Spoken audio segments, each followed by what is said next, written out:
Pull up a chair, grab your ale, listen close, and I'll tell you what happened that night. It was the 2nd of spring rise, just as the last sliver of sunlight was swallowed by the fog of the moor. A wagon of the Silver Standard Company clattered down Helix's mud-slick road right into town like a thundercloud with wheels. But this wasn't any ordinary caravan. Oh, no. This one brought more than trade goods. It brought trouble. Riding with the wagon was a grim-faced lot. Huck Tor, a dwarf built like a cask of stone and twice as hard. Sir Radius, a cleric of St. Yig, robes still damp with the blood of roadkill. Or was it cultists? Depends who's telling it. With them, a few quiet sorts with heavy eyes that had seen far too much. Helix was winding down as they arrived.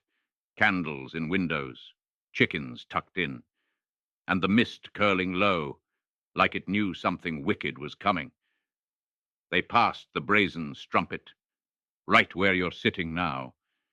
Then the shrine of St. Yig, and finally made for the Silver Standard Company depot where Turgan was waiting. Turgan handles all incoming goods, and hears more gossip than Tacey when she's 3 ales deep. They handed over the shipment, and then dropped the real cargo, a tale of death and darkness.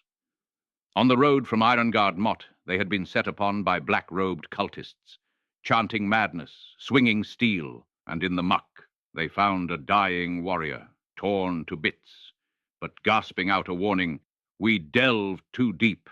They have it, the key, beware the pit. They're controlling—" His dying words drowned out by the blood in his throat.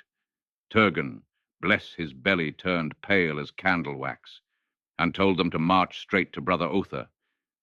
If there's sense to be found in this town, it's in that man's faith. But before they could leave, wouldn't you know it, a halfling pops out the back of the wagon. Little fella must have stowed away the whole trip, gods know how. Name of Galfast Hamhead, cook by trade, chaos by nature. Haktor grinned ear to ear at the sight of him. Probably hadn't seen a proper meal in days. So with that, the party made haste to the shrine.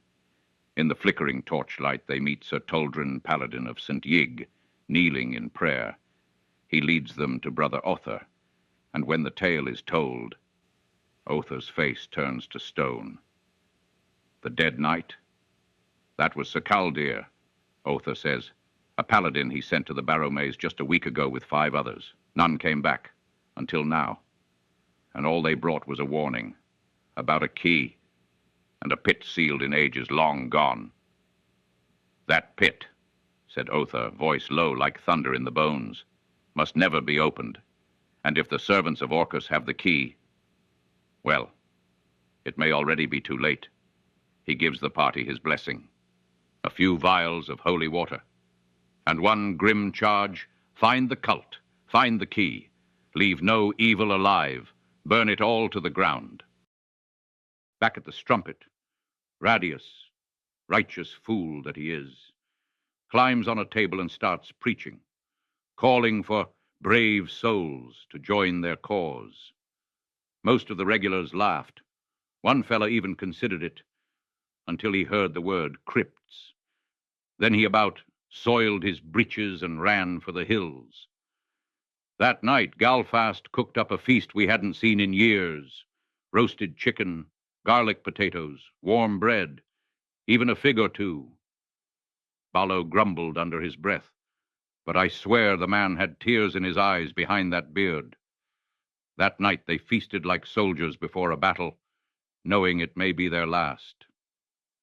At dawn, our heroes set out and stopped by Osen's guild and wrangled 2 hirelings. Harv, a grizzled fighter who claimed he'd been to the Barrows. He probably just meant he pissed near one. And Neddy, a torchbearer so green, he squeaked when he walked. Then off they went. Into the Barrowmoor, into the fog, into the rot. The barrow mounds rose before them like boils on a corpse, half swallowed by the swamp. They searched for an entrance, eyes wary, weapons drawn, but the first thing they found was croaking. Out of the mist came 5 giant toads, eyes like lanterns, mouths like meat grinders, big as oxen and twice as mean. The party braced. Galfast vanished into the reeds, and the fight began. Neddy, gods preserve him, fired a slingstone. It shattered a toad's eye. Harv, the poor lad, wasn't so lucky. A toad clamped down and tore his arm clean off, spraying blood on his companions. He died screaming, blood painting the peat. Haktor roared like thunder and split the beast in two. Toldrin skewered another with holy steel, guts spilling like sausages. The rest of the croakers fled, croaking all the way back to whatever slime pit spawned them. And there they stood, bloodied, breathing heavy, fog curling at their knees, and the Barrowmaze waiting, like a mouth hungry for heroes. What lies deeper within the Barrow mounds? What is this evil pit? Will Neddy survive another battle, and the servants of Orcus? They don't sleep, but neither, I reckon. Do these poor fools? Not any more. And that, my friends, is where our tale is paused. For now,